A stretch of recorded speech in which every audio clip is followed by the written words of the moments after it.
हमारे BPCL petrol pump पर स्वागत है। अमित, हमारी सबसे बड़ी जिम्मेदारी ये है कि हम अपने ग्राहकों को बेहतरीन क्वालिटी का पेट्रोल और डीजल दें। धन्यवाद रवि, मैं सब कुछ सीखने के लिए उत्सुक हूँ। बढ़िया, चलो शुरू करते हैं कि हम ईंधन जांच कैसे करते हैं। हमारे पास इसके लिए बहुत सख्त नियम है। ठीक है अमित, सबसे पहले काम, हर सुबह 10 बजे से पहले हम अपने टैंकों में पहले से मौजूद ईंधन का घनत्व जांचते और रिकॉर्ड करते हैं। ये रजिस्टर देख रहे हो? एक और बात, स्टॉक रजिस्टर को भी हर सुबह अपडेट करना होता है। समझ गया। इन सभी कॉलम का क्या मतलब है? ये हमारा घनत्व रजिस्टर है। हम प्रेक्षित घनत्व यहाँ लिखते हैं, तापमान यहाँ, और फिर 15 डिग्री सेल्सियस पर घनत्व इस कॉलम में। घनत्व कैसे मापते हैं? हम इनका उपयोग करते हैं एक साफ कांच का जार, एक कैलिब्रेटेड हाइड्रोमीटर और ये एक पारा थर्मामीटर है। ध्यान से देखो, पेट्रोल या डीजल को हमेशा नोजल से ही भरो।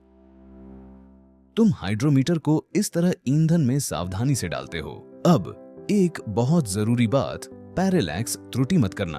पैरेलैक्स त्रुटि? ये क्या होता है? हाँ, इसका मतलब है कि तुम्हें माप को आंख के स्तर पर पढ़ना है, ठीक जहां ईंधन की सतह हाइड्रोमीटर स्केल को छूती है। समझे? फिर तुम ईंधन का तापमान नोट करने के लिए थर्मामीटर का उपयोग करते हो। अमित, तुम्हें यह भी ध्यान रखना है कि पेट्रोल के लिए हाइड्रोमीटर की सीमा 0.700 से 0.750 के बीच होनी चाहिए और डीजल के लिए यह 0.800 से 0.850 के बीच होती है।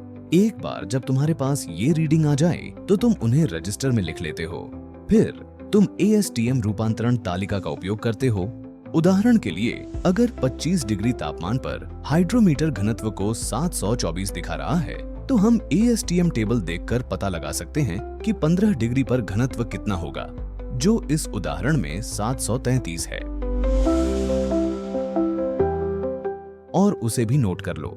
इसके साथ ही ध्यान रहे कि घनत्व में 3 किलोग्राम प्रति घन मीटर तक का परिवर्तन स्वीकार्य है। इसके बाद हमें घनत्व को ऑटोमेशन में अपडेट करना होता है। ASTM तालिका समझ गया। हाइड्रोमीटर और थर्मामीटर कहाँ से मिलते हैं? हम यह सुनिश्चित करते हैं कि ये नियमित रूप से कैलिब्रेट किए गए हों, और ये प्रमाण पत्र देखते हो हम अपने BPCL आपूर्ति स्थान से उनके अंशांकन को सत्यापित करते हैं। केवल कैलिब्रेटेड उपकरणों का उपयोग करना बहुत महत्वपूर्ण है। बस इतना ही। अमित, अब तुम समझ गए हो कि हम हर दिन ईंधन की गुणवत्ता को कैसे सुनिश्चित करते हैं। ये सिर्फ एक प्रक्रिया नहीं है, बल्कि हमारे ग्राहकों के भरोसे को बनाए रखने का तरीका है। तो तैयार हो जाओ अगली बार खुद यह करने के लिए। चलो अब चलते हैं।